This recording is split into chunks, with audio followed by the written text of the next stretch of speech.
So you've been seeing a lot of news headlines about Ukraine and Russia, and they include a lot of words like invasion, crisis, war. But maybe you feel a little bit ignorant when you try to catch up on the news coverage around this because it seems really complicated and like it doesn't make a lot of sense. So to help, I'm going to try to catch you up by talking you through a very condensed version of the historical context that you might need to feel informed about the current news. With that in mind, let's start this timeline in 1991.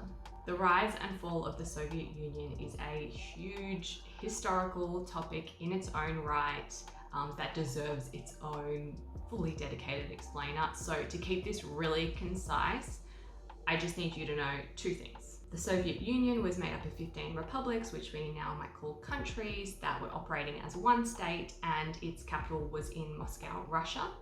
And from the late 80s, these republics were starting to leave the Soviet Union and regain their independence. So in August 1991, Ukraine became independent, and by the end of that year, the Soviet Union had entirely collapsed. Ukraine and Russia do continue to have a close political relationship after this, and part of that is because they do, after all, share a border. Now let's jump ahead to the 2010s, where within Ukraine, the public is becoming more and more dissatisfied with their political leaders. In November 2013, huge protests break out over the government's decision to become more close with Russia instead of signing a really important trade agreement with the European Union. And these protests basically turn into a full-blown revolution.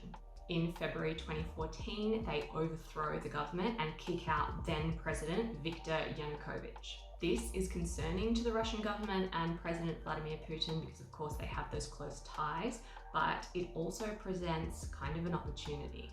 There is an area called the Crimea Peninsula, you definitely would have heard about, that pokes out from Ukraine into the Black Sea. Although Crimea was technically part of Ukraine, it was independent and it was self-governing until February 2014, immediately after the Ukraine Revolution, when the Russian military infiltrated Crimea and installed a Russian government.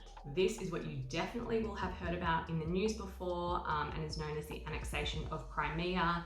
Annexation basically just means a territory is taken control over by another government. The population of Crimea was actually before this already mostly Russian, and so Putin kind of framed this move as one that was protecting the rights of those people and reclaiming land that he says rightfully belongs to Russia. And while this was absolutely internationally condemned, once it was done, no one could really do anything about it. And all of this led to the start of the Russo-Ukrainian War in 2014.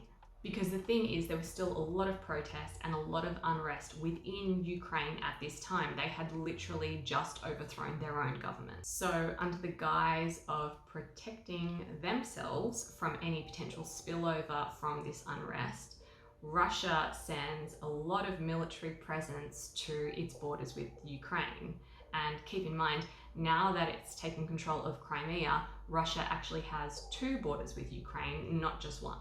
But instead of just holding those borders, Russia decides to advance in on Ukraine, and because of this, Ukraine retaliates by launching what it calls an anti-terrorist operation to fight back. And now the two groups are engaged in war. Pro-Russia rebels have been able to seize a region in Ukraine known as the Donbas, and from 2014, the conflict has just continued to escalate. There have been at least 8 attempts to negotiate a ceasefire between the two groups since 2018, but they've all failed, and it's really quite difficult to get an accurate number of how many lives have been lost during this war, but most estimates put that number around 14,000.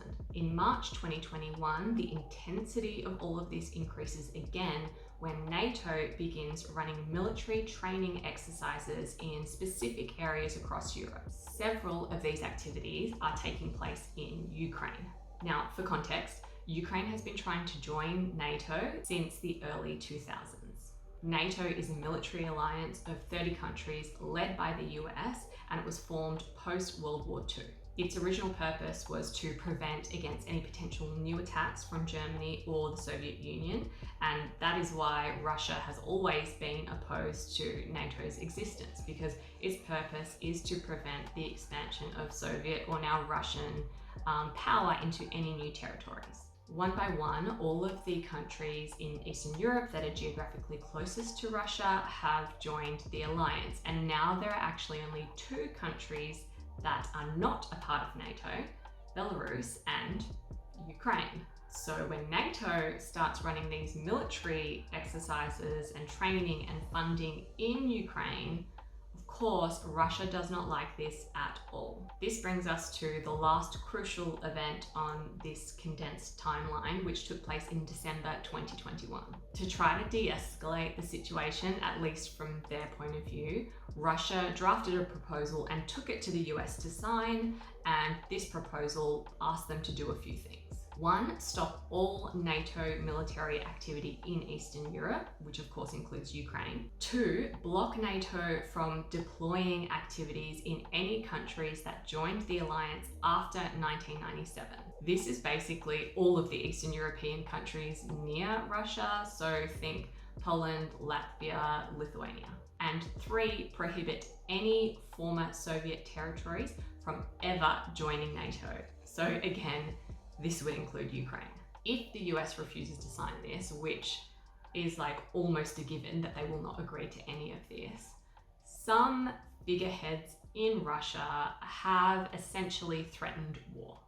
And that's it. You're caught up on the shortcut context behind the Russia-Ukraine border news. Of course, this is just the shortcut. We have published a full article that goes into more of what might happen next and what the impacts and the fallout from all of this might be. So check out the link in the description if you want more.